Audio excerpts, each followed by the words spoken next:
Welcome to the Zenith Poker Q&A. Let me turn the music down a bit. How is everyone today? Hope you're all doing well. So in order to join to the Q&A, all you gotta do is join at the Slido.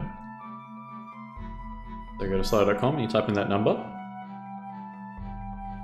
And then you can ask a question. And how it works is you can ask a question, you can leave your name so I know who you are, or you can do it anonymously. And then you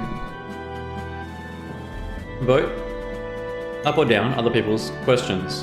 I think you only vote up actually. So voting other people's questions will mean that I will answer them first.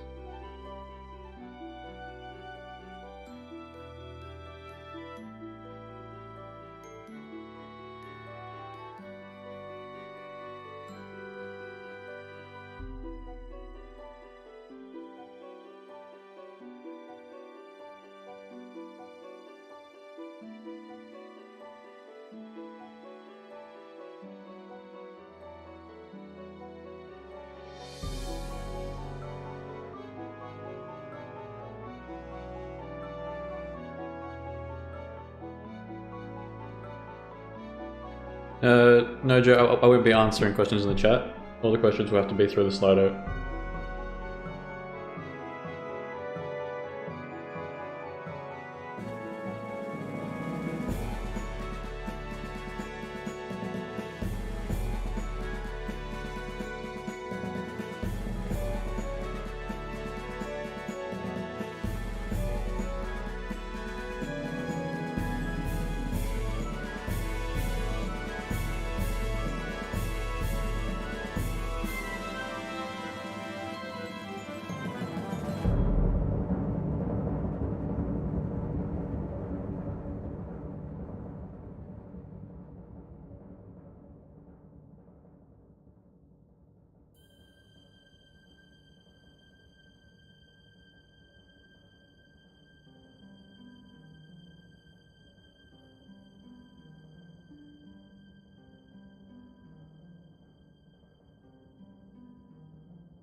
So wait until we get a few questions in and then I'll start answering them. There's no delay on the stream, so hopefully everything will be quite responsive.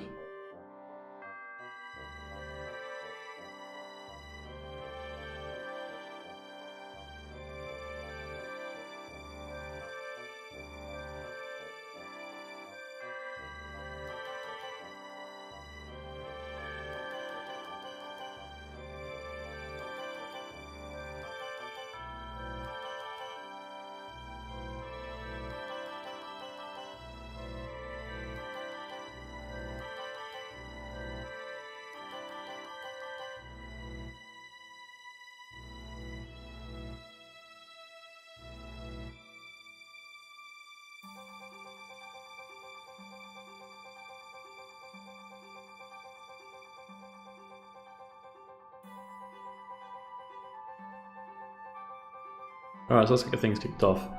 So Anonymous is asking, how much time do you invest in studying specific flop/turn strategies? The specific flop strategy is only somewhat important. The most important stuff that you should be studying is the turn in the river. After you've made, after you looked at a particular flop line or pre-flop line, going from pre-flop to the flop, you can consider that the beginning of the game, and then the turn of the river is kind of like the end game. Studying exactly what to do on the turn of the river is very important, so you should be spending most of your time studying turn and river stuff. Once you like really understand what's going on the turn of the river, you can you get a much better intuition about what kinds of hands do well in different lines on the flop and even pre-flop. So it's about studying, again, going from the river, then back to the turn, and then back to the flop. So you really want to study the game almost backwards. Of course, studying the game forwards is nice as well. The issue is like a lot of the exploits that you're going to be making, the easier ones, the low-hanging fruit stuff, is going to be on the turn of the river. If you want to learn about how to exploit people on the flop and exploit people before the flop, you really need to get you really need to know what you're doing, and you have to be making a lot of you have to be running specific sims to try and exploit people before the flop, to figure out exactly what's going on. It's difficult. You can do that somewhat with an intuition, but human intuition going before the flop is actually pretty poor. So thanks, Anonymous. You can also add your name, guys.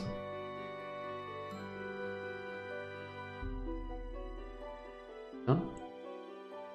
Alright, so Anonymous is asking, is there going to be more content on very deep stack games, 200 big blinds plus? Yes, so all of the early access stuff in 2021, so there'll be a lot of early access 2021 deep stack content. So in 2021, I'm running the specific 200 big blind deep preflop ranges. They'll all be immediately available, or most of them should be available in January. The music is still out, is it? Or I'll turn it down a bit. So thanks, Anonymous, for that. So yes, there is going to be more content in the future. Banky is asking, is it possible to win at poker without bluffing? No.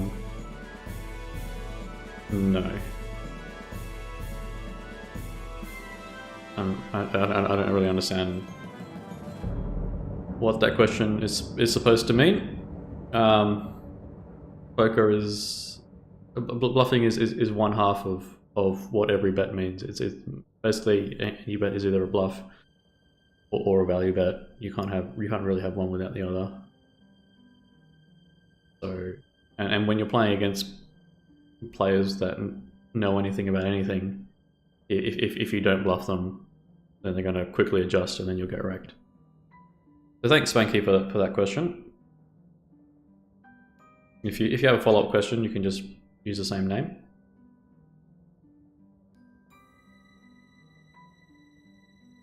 All right, so make sure you guys can like the other people's questions, and then I'll answer them first. Otherwise, I'll just answer them in order.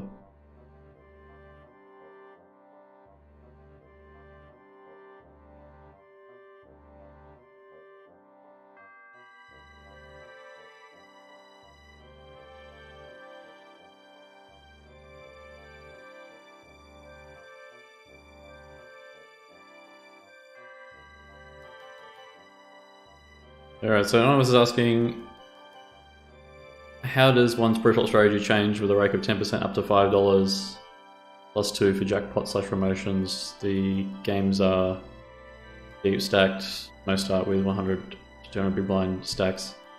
Not entirely sure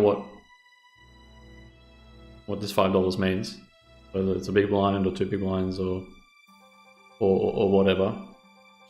But 10% rake is ridiculous, and if you're playing 10% capped at 1 big blind, it's pretty high. Pretty high amount of rake. If you're playing 1-2, then I'd just avoid this.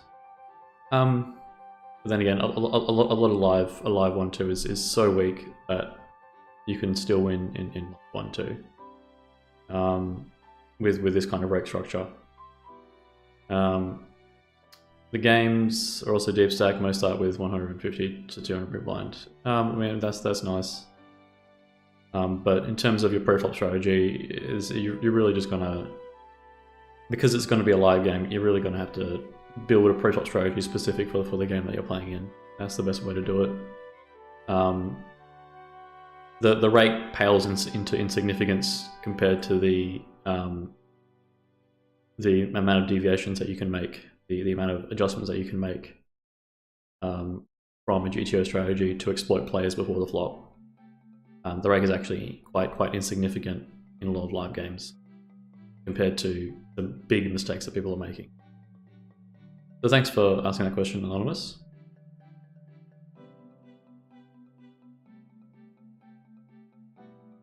Anonymous asking, what's the most efficient way of improving at poker in terms of study? So I've said this for ages, you should study a quite broad breadth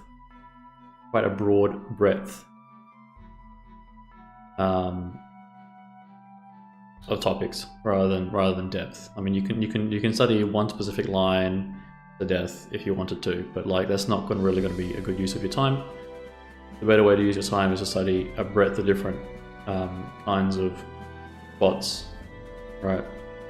So you get a good intuition about the entire game, both flop, turn, river, multi-way, different pre-flop formations, different stack depths, everything.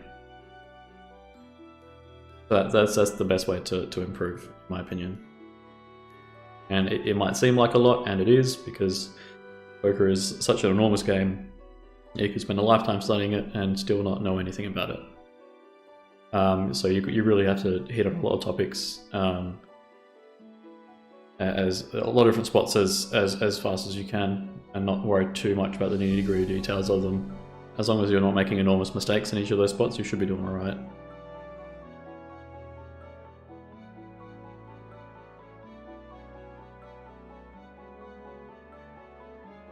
So Not Spanky is asking who's my favorite troll in the live streams. I think Spanky is my favorite troll, not Spanky.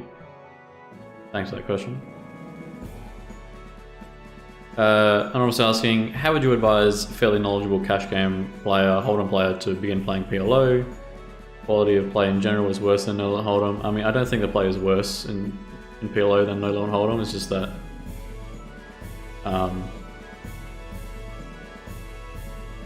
yeah, actually, it's pretty shy. People who want to gamble in No Limit Hold'em will love to gamble in PLO. That's kind of the answer there.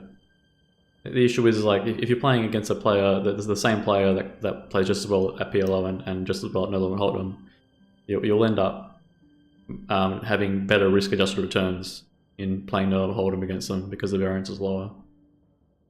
So yeah, if you're happy with needing a much bigger bankroll to play PLO, then you can go play PLO for sure.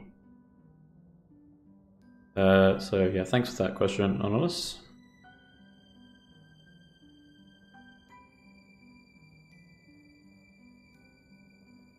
Anonymous is asking, what stakes do I beat? Do I win it on stars? You can tell from the bankroll challenge that I lose at the Zenith Poker. So, and my win rate is like negative 500 BB per 100 hands. Thanks, Anonymous, for that question.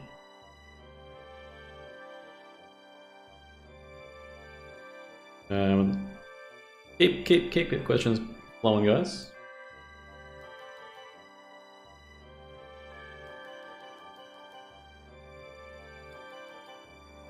Thanks everyone for showing up today. Make sure to like the video as well.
You guys can ask any question you want. You can make it very specific if you need to.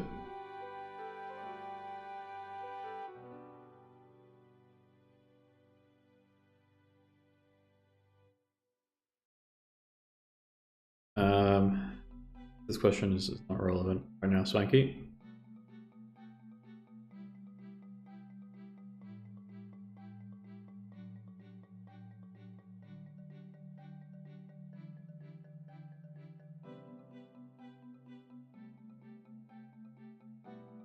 Swanky's asking if Biden and Trump play heads-up poker, who do you think would win and why?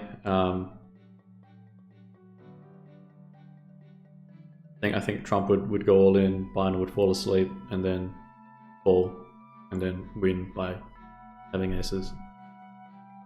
That's how it would go.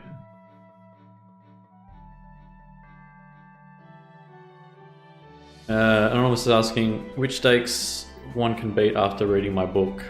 My book is not meant to get you to any particular level. It's a technical manual on no limit hold'em. Well, it'll be a technical manual for most forms of poker, but specific to no limit hold'em.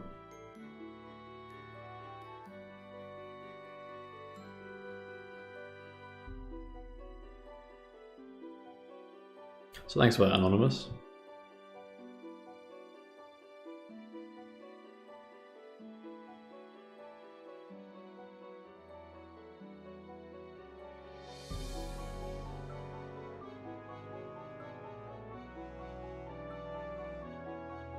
Alright, so Anonymous is asking, what do I think a proper bankroll or think a proper bankroll will be for 1-2 cash? So in any bankroll question, you need to know what your win rate. You need to know your win rate. Sevilla, my book is partially out. It's being released chapter by chapter between now and the end of the year. So in terms of bankroll, you need to know what your win rate is. You can't really answer this question without knowing a win rate. If your win rate's fucking insane at 1-2, then you don't really need much of a bankroll. On the other hand, if your win rate is quite low, you need a bigger bankroll. So it's really kind of proportional to that.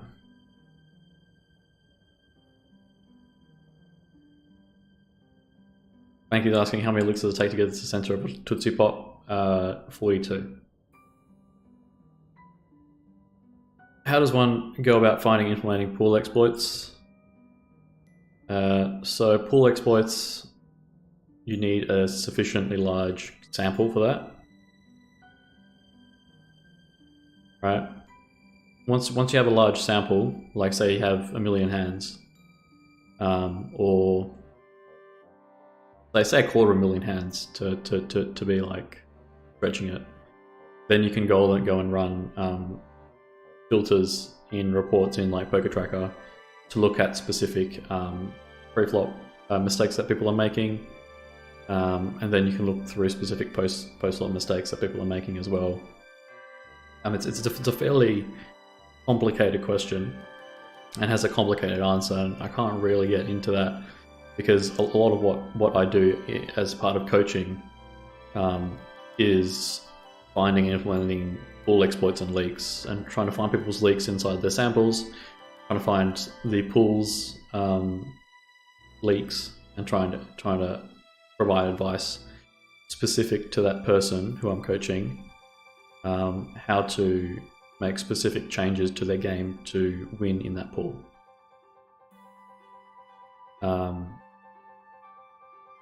In terms of like what you can do, you can't really do too much unless you have a large sample.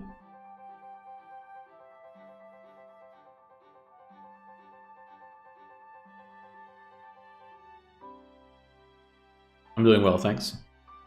Anonymous. Alright. Anonymous is asking about small blind and button flatting ranges at 100 now, yes or no? What about cutoff flatting?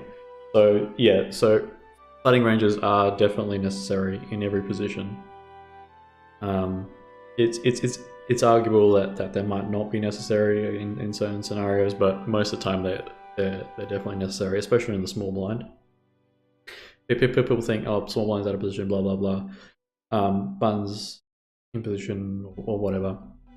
Flatting, not flatting. The answer is, after a player opens, like this is the table, right? And you've got a bunch of players. So here you've got, say, the small blind and then the big blind, right? And like, we'll ignore the under the gun now, but say the low jack opens, right? The low jack's opening, not knowing whether the hijack, the cutoff, the button,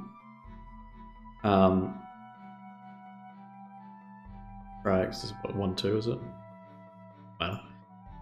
The low jack is opening, not knowing whether the hijack, the cutoff, the button, the small blind, or the big blind has aces, right? They essentially don't know.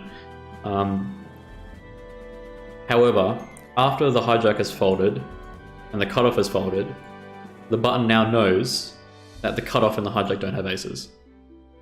Alright? So there is an informational asymmetry between what the low jack just did and what the button can do. Alright? And that informational asymmetry can be taken advantage of by calling. Right? Similarly, if the button folds, the small blind now knows that the hijack, the cutoff, and the button don't have aces, or don't have a strong hand. It can take advantage of the asymmetry between what the small blind now knows and what the low jack knew when they made that action. And they can take advantage of that by calling. Right? So it is necessary to have a calling range. And going even further, right? Going even further, say you have under the gun 1 and under the gun 2 in like a 9-max game. If one of these guys opens, say under the gun folds or whatever, and under the gun 1 opens, right? They don't know whether the under the gun 2, low jack, hijack, cutoff, button, small blind, big blind, they don't know whether any of those players have aces, right? But after under the gun 2 folds, low jack folds, hijack folds, you're sitting here on the cutoff, you now know 3 more pieces of information that the under the gun 1 player didn't know. Right? And you can take advantage of that by having a calling range. Okay? On the other hand, if you're sitting here in under the gun 2 spot, you actually don't know that much more than under the gun 1 does about the remaining players at the table, what they could have, right? So you can't really take advantage of any informational gain that you have on under the gun 1.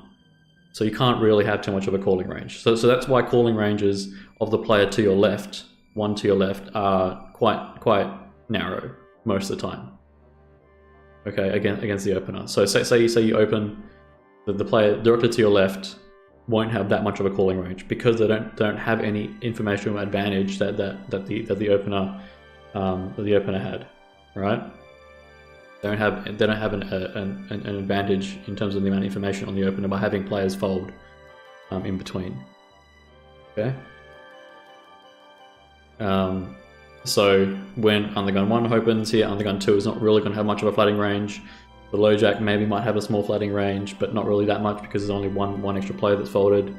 The hijack might start having a flatting range. The cutoff might start having a flatting range. The button definitely will have a flatting range. The small blind definitely will have a flatting range.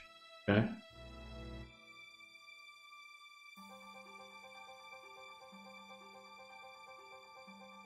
So yeah, hopefully that answers your question there, Anonymous.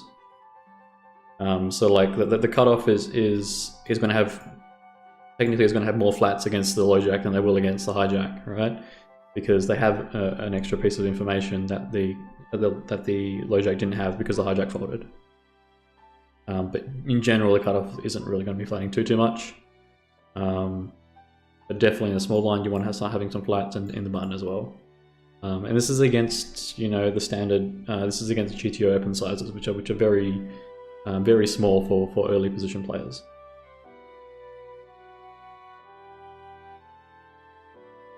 Zenith, I think it means peak. Definition.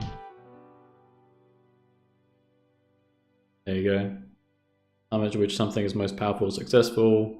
Point in the sky, celestial sphere that's directly above an observer. So it means straight up. Something like that. So thanks for that question, Anonymous.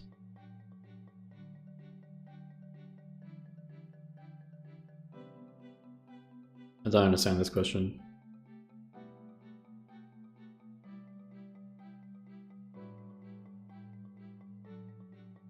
The EV loss in the button by playing 3-bet or fold. It's gonna be. It's probably gonna be like half a big blind per 100 hands. To be honest, it depends how many people are at the table. But in 6 max, it's probably going to be around that. Not a huge amount, but it is still something. Spanky's asking, what's the most push-ups I've ever done in a row? 42. So Artur, make sure you ask the questions here on the Slido. I won't be answering them if they're just in the YouTube chat. Make sure to like the YouTube video. So the opposite of Zenith is Nadir.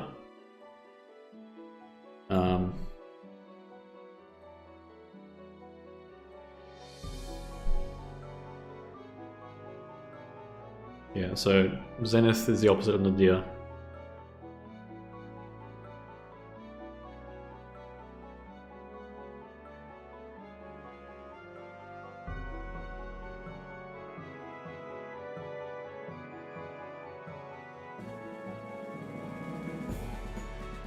My username on the Ignition for Poker Forums is 42.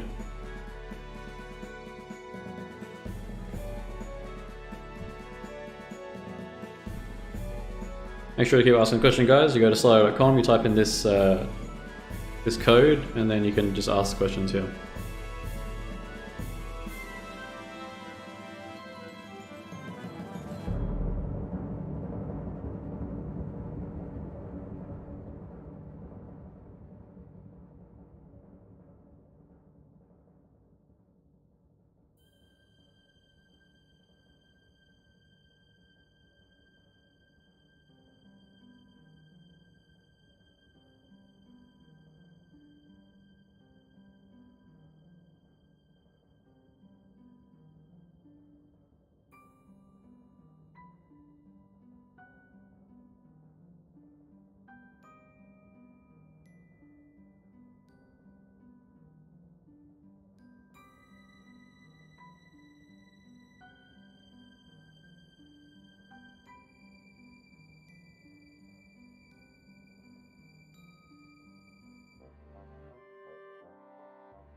Alright.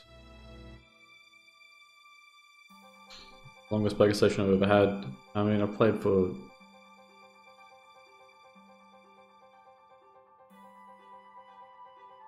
I like to keep them fairly short. But the longest one I've ever had is probably pushing on 16 hours. Not that long if you ask a lot of poker players. I prefer to keep them short. There's not a lot of point playing poker for hours and hours when you go to sleep and then wake up the next day and get back on it. In my opinion, like in terms of the length of your poker sessions, that they should, especially if you're playing online, they should be quite short. Definitely don't do what I did the other day and grind for 10 hours.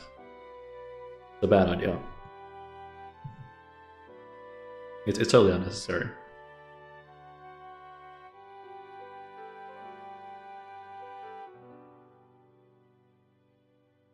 What does my day look like in terms of routines?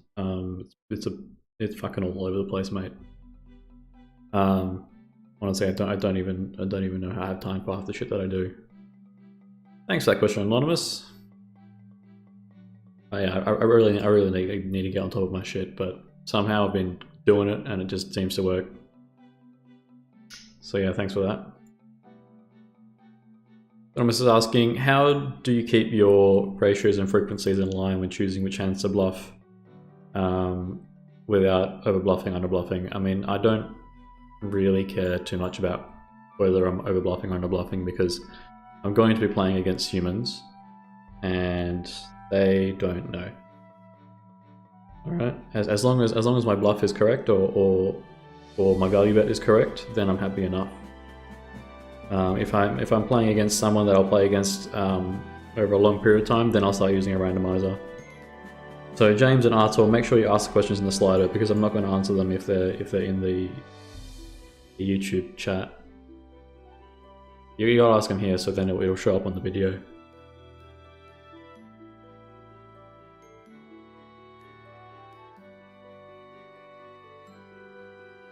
So you can also like other people's questions and they'll show up to the top. Alright, so I'll ask these questions back to back because they're related, I guess. What was the last movie I saw? It's been a while.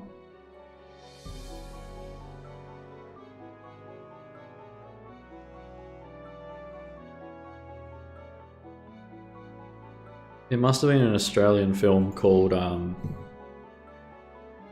Sapphires.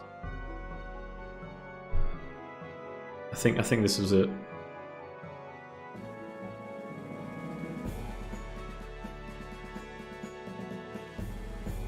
Yeah, I watched this recently on Netflix or something. Pretty decent film. I mean, if you're an Australian, you'll like it. If you're...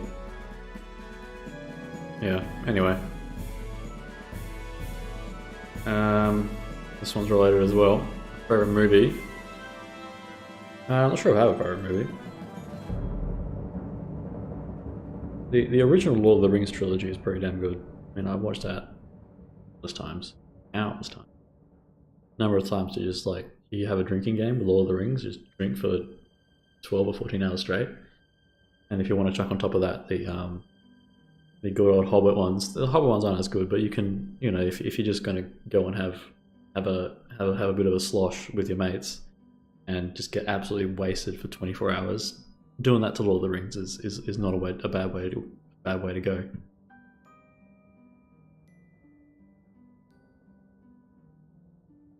Reminds me, Lord of the Rings drinking games.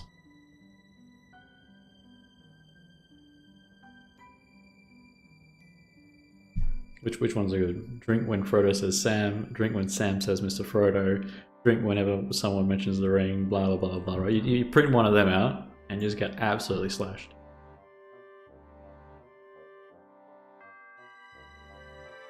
This is a very specific question. What's the most exploitable trait of Live 1-2? I mean, people don't know how to play pre-flop in Live 1-2, so you just exploit them. The most easily exploitable trait is that people overcall too wide against an open, so you can squeeze ridiculously wide, pick up so much money by just squeezing before the flop.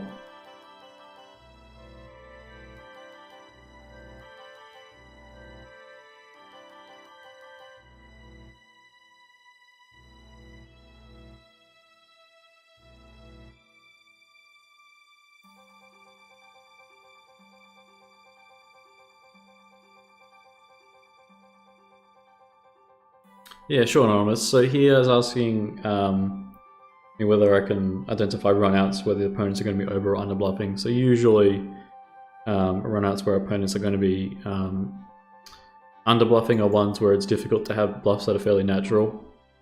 You have to like turn pairs into bluffs and that kind of stuff. In those situations, they'll massively under bluff, and when they're over bluffing, it'll be the opposite of that when there's so many bluffs that they could have. So a lot of the time in the fairly passive lines, players will theoretically over bluff, although people sometimes like to check down 5 high for some reason. So there's a bit of that too you have to worry about. But in terms of under and over bluffing, it's really whether or not they can have natural bluffs. So like if the board is like, it's a 3-bet pot and the board's ace high, for example, there's no very easy natural bluffs for people to have. So no, people will definitely unbluff there. And it's not just the boards or the runouts, it's the lines that they take within those runouts. It's a combination of the two.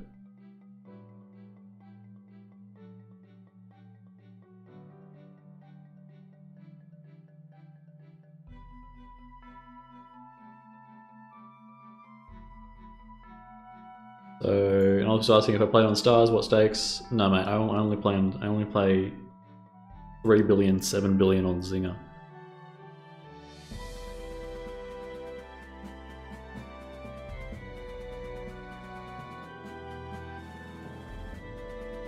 What do I do when I get tired of poker and I want to play or study it again? Don't really get to that stage. If you start getting to that stage, you should just go outside, go for a walk or something, mate. Or the best way to do that. I mean, if you're sick of one variant of poker, just play a different variant of poker. There's so many different variants of poker you can play.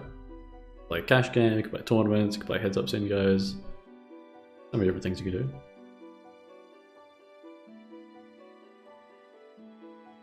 That's the same question.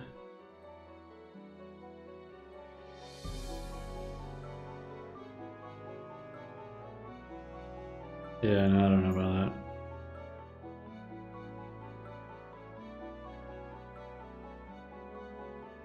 I gotta pick a number between 41 and 43. I'm pretty sure there's a few there's a few nice transcendental numbers between those two whole numbers that I could pick. I mean, 41 and 43, I believe, are both primes. So if you could include those two. But I'd probably find a nice transcendental one. I'd try and find a nice transcendental number between the two and pick that. Have a favorite poker player? No.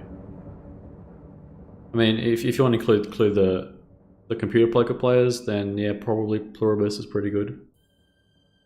That would be my favorite at the moment. Anonymous, thanks for asking that question.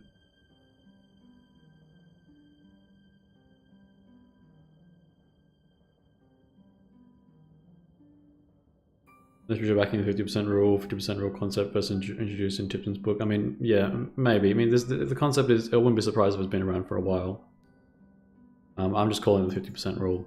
It's a rule of thumb because it doesn't really apply all the time. It applies most of the time. It applies very strictly. It applies fairly strictly on the river, and then more loosely going on the earlier streets. So yeah, that's what's going on there.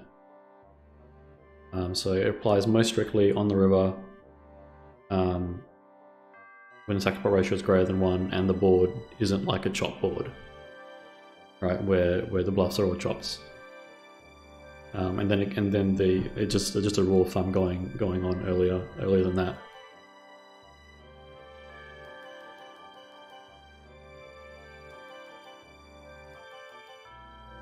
Thanks for that question, guys. Anonymous. So Not Spanky, I think, is asking Tua's question. How to exploit people who have an inelastic big blind calling range. Yeah, so if they have an inelastic big blind calling range, the easiest way to exploit them is to raise bigger with your strong hands and smaller with your weak hands. Because if you raise smaller with your weak hands, because their calling range is fairly inelastic, you'll end up being able to steal the pot pretty nicely. And then if you go quite big, because their range is inelastic, they'll end up calling you with garbage against your large size. So splitting your range into 2 sizes, like I've been doing in the bankroll challenge, or multiple sizes, up to you. You can quite easily exploit people who have inelastic big blind calling ranges.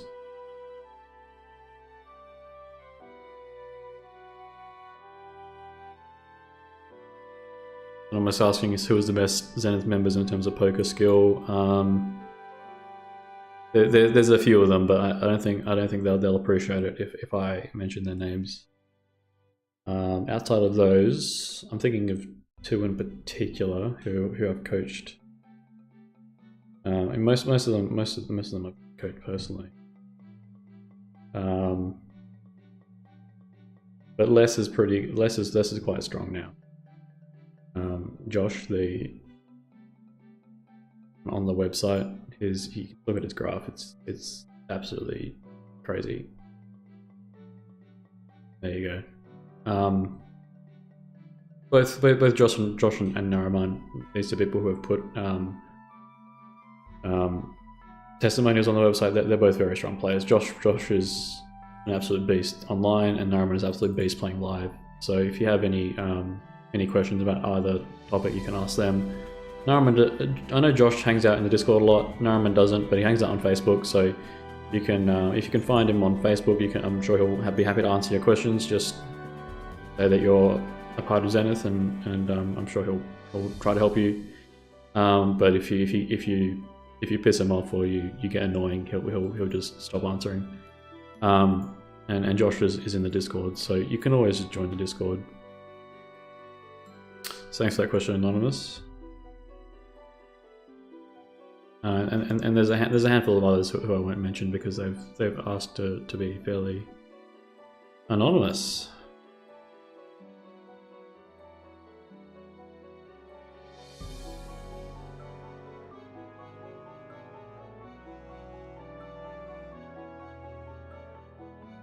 There's the idea that imposition should make the betting volume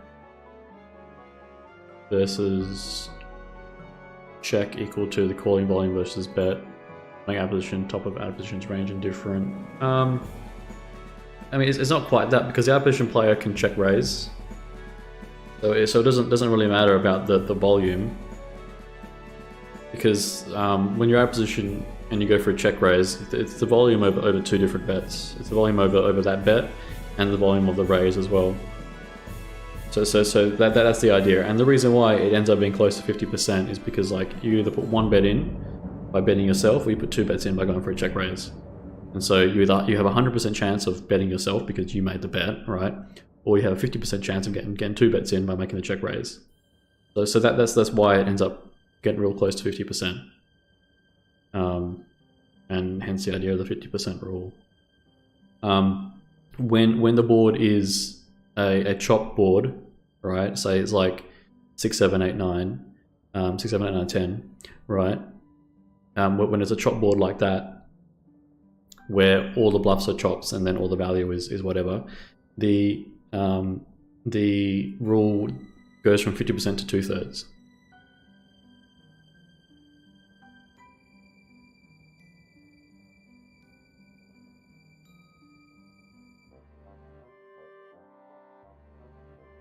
I've got no idea who that is.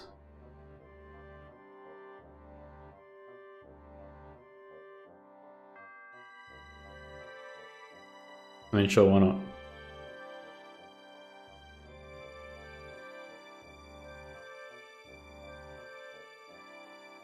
All right. I mean, it's easier for me to answer this if you put a name, just make something up, and then I know that they're talking about something.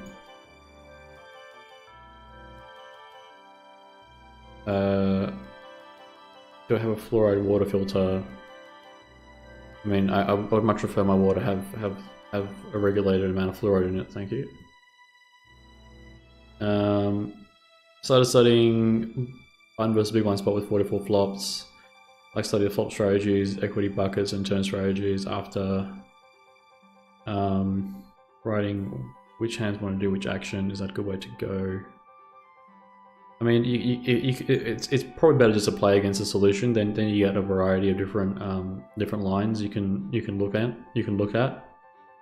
So as I said towards the beginning, it's more about the breadth rather than the depth. So sure, you can go really deep into a specific line, but if you play against a solution, you get a good variety, and the more common lines will end up being fairly common anyway. You'll end up playing those lines more often. So thanks, Amortu.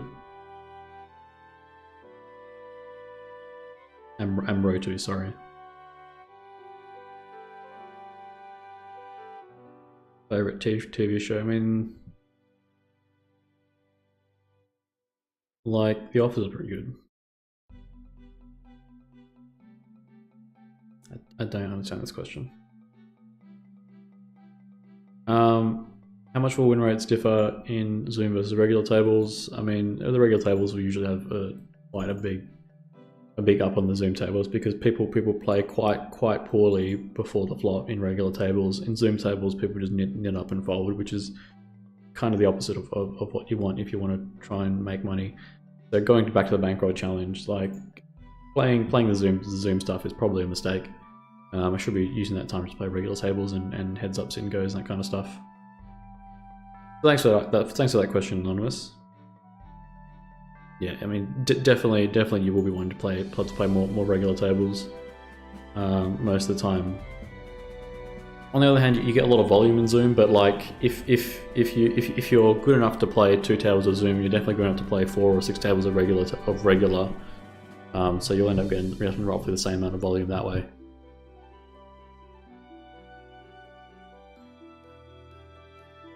Okay, so someone was asking, how do you come up with GTO solutions when villain does something that isn't part of equilibrium? So the way to do this is to play your hands such that the expected value of all of your opponent's hands is less than what it would be if they had played GTO. So say for example the GTO line gives them an EV with each hand. Let's say the hand is aces, for example. Let's say it gives the aces hand 10 big blinds in EV. If they're doing something that's not GTO, you would end up giving aces 9.5 big blinds in EV, and you do that for every single hand in your opponent's range. And so that's how you beat that.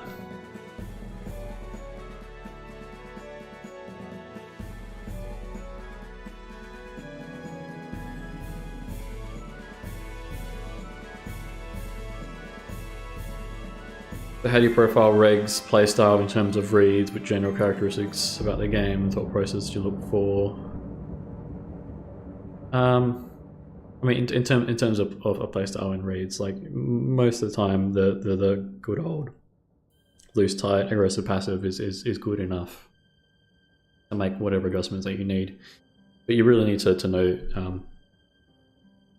You really need to know enough about the game across the entire game, both before the flop and then going post flop. And statistics and pool statistics will give you enough about the pool and particular regulars before the flop to make pre-flop adjustments. The issue with pre-flop adjustments is that there's a bunch of different players at the table, so you need to kind of make your adjustments against all the players simultaneously. It's difficult to do that. But against most humans, it usually ends up being that you should be playing a bit tighter than GTO and raise a bit bigger.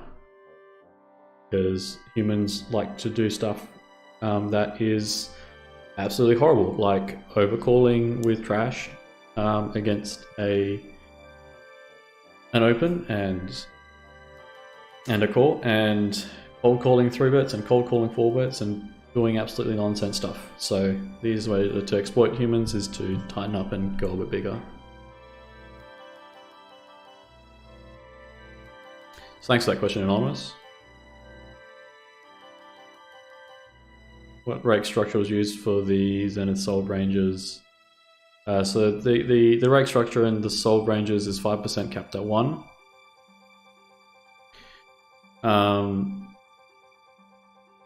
So would you recommend them for the micro stakes? I mean, yeah, why not?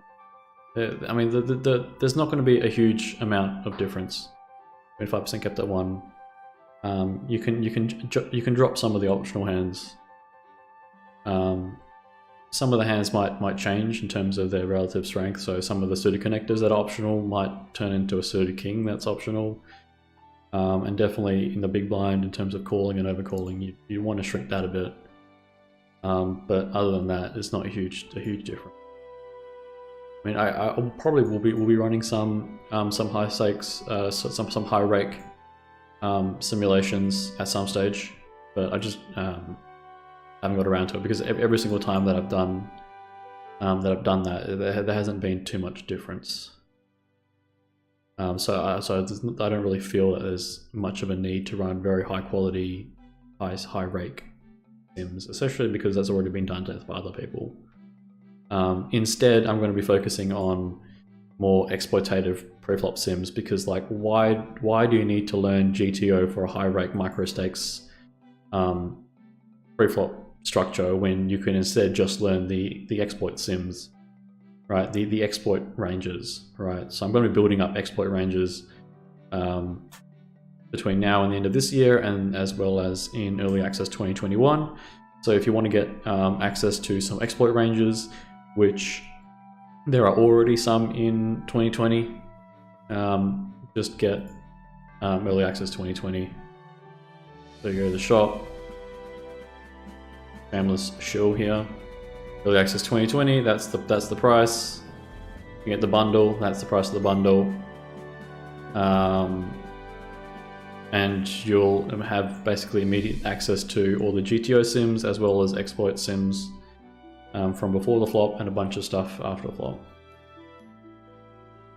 So thanks for that question, Anonymous. Okay, what is the 50% rule?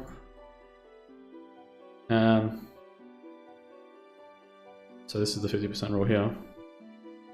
So the 50% rule says that in no limit games, in a heads up pot or any street, the player who is out of position should attempt to construct their checking and betting strategy in such a way to force the player who's in position to bet or raise at most 50% of the time. And so this applies most strongly on the river. You can go to this link, zenithpoker.com/the50 rule of poker, and just read through it. And there's a few examples there. I also did a YouTube tutorial on it a couple of years ago. You can, if you dig through the YouTube channel, you should be able to find it. What are the computer specs for the computer I used to come up with the Monka Sims? It had 256 gigabytes of RAM, and I think it's an Epic 7000 something, 7200 and something. But basically, it's 256 gigabytes of RAM, and it's got 48 virtual cores, 24 actual cores and 48 virtual cores. It's got two CPUs. Each of those CPUs has 12 cores, and so I end up with 48 virtual cores. So yeah, thanks for that question, Anonymous. And there's also sometimes I'll also run sims on hired hardware. So I'll just hire hire a company's hardware with 256 gigabytes or 128 gigabytes, whatever I need of RAM, and then run sims on that. And how much time do you think a 25 video NL can reach mid to high stakes, and what does it take? It takes good bankroll management is the answer to that question. You're probably not going to get to high stakes. I mean, I don't know how many people would want to be playing high stakes, because it's not really a thing that you can really get into unless you know a lot of people. But definitely if you play mid stakes online and that kind of stuff, or mid stakes live, we're talking like 5k NL and that kind of stuff, the most important thing will be bankroll management, and it can take a long time.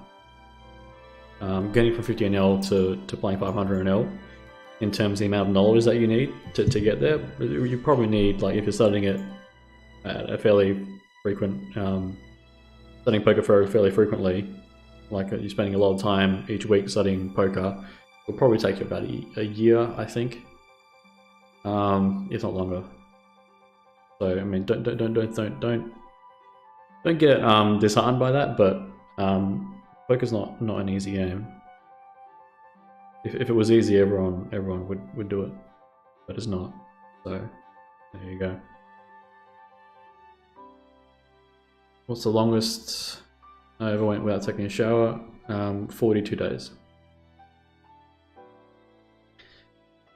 How about small blind limping? Yes or no? Yeah, I think I explained that with this whole thing here.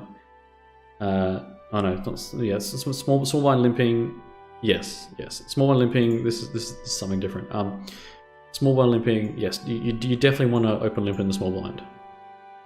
Definitely. If you're playing high enough, you definitely want to do that. There are some exceptions, like when at low levels, you can get away with playing raise or fold if you want to. And people are so passive in the big blind that you can get away with just like doing some really weird shit in the small blind and you can get away with running people over with your small blind strategy because people are just so passive in the big blind against a small blind open, and whether or not they're loose or not doesn't really matter, but them being super passive means that you can do some really weird stuff and get away with it. So if you bought my micros zoom ranges for the small blind, you can see how wide they are and what size that they use. That's kind of like how weird.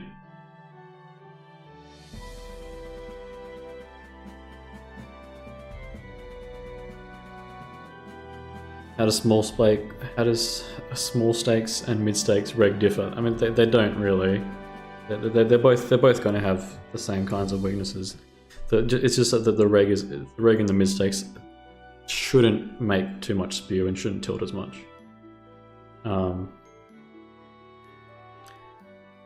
Where do I run preflop sims? So I have a secondhand server in my house, right, which is running sims 24/7. In another room right now, and I also hire Contabo. These guys are pretty cheap.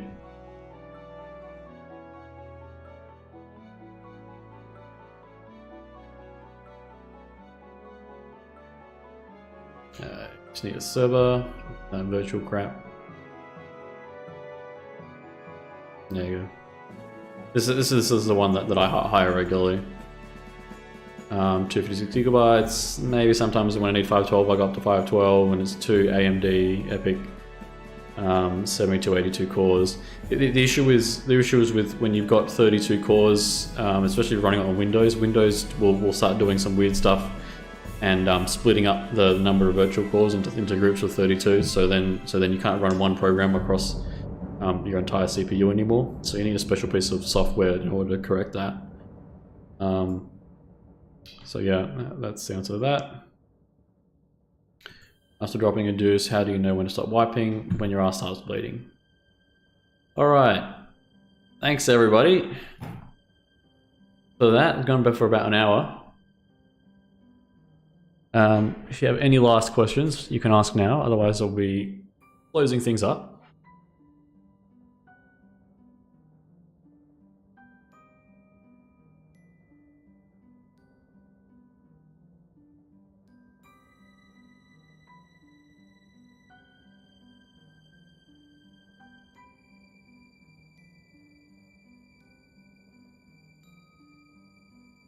Also, remember to like the video, guys. That always helps. Someone was asking what I was doing before poker. I mean, I played a lot of chess before. I mean, in terms of like what I was doing, I'm currently doing. I'm studying medicine. I don't know. Does that help? Is win rate a good indicator of your skill level, considering variance and volume need to get some accuracy? You, in terms of like skill level, whatever. I mean, there's no specific indicator of someone's skill level. You can have the particular level that you're playing in.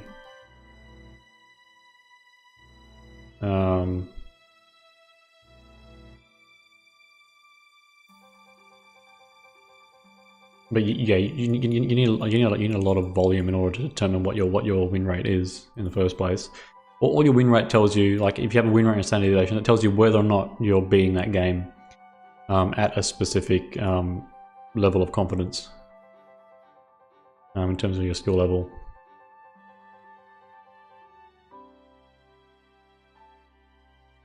Is win rate a good indicator of your skill level? Oh, damn it. Close the wrong one. Anyway. Hang on, let's go in the archive.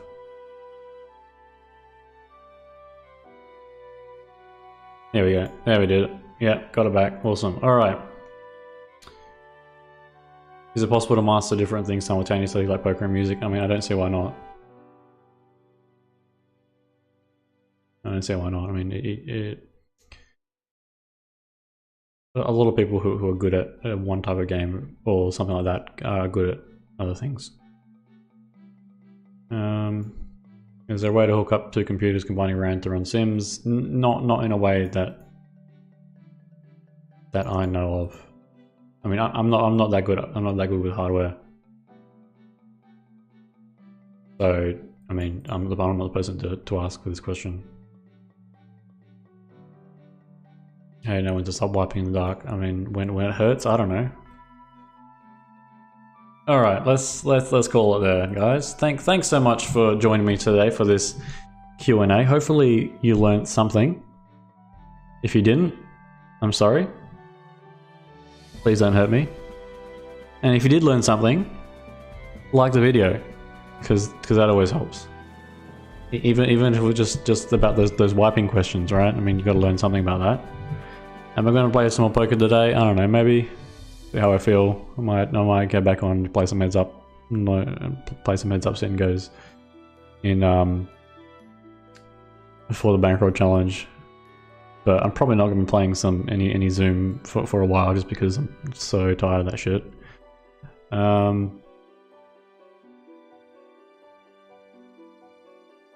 Is not Spanky Joe? Of course not. Spanky is Joe. What do you think about players wanting to keep my content a secret because it's really good? I mean, they can do that if they want. I mean, I don't think people are gonna. I don't think people are gonna be able to learn enough from my content unless they put a lot of study in. And if they're gonna put a lot of study in, like, they're gonna get good anyway, so it doesn't really matter.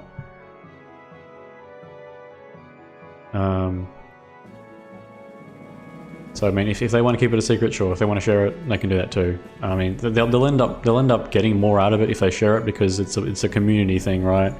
The Discord's growing, right? I end up putting more stuff into the library. Okay, I end up getting if the more people who buy early access, the more money I have to run Sims to improve early access. So all the money that I get from early access goes straight back into running Sims for early access. So, I mean, yeah, that's basically the case.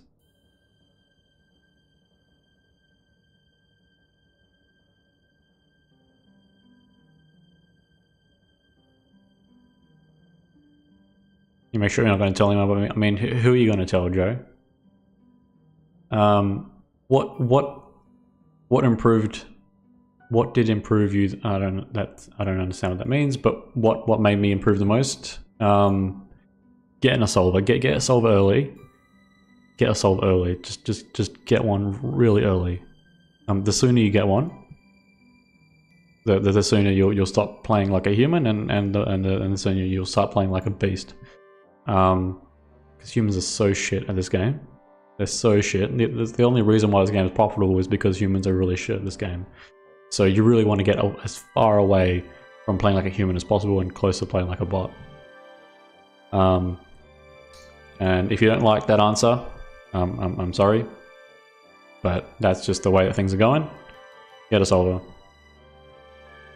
Alright, I'm calling it. No more questions. Thanks guys for showing up today. Remember to like the video. I'll see you all in the next one. Bye now.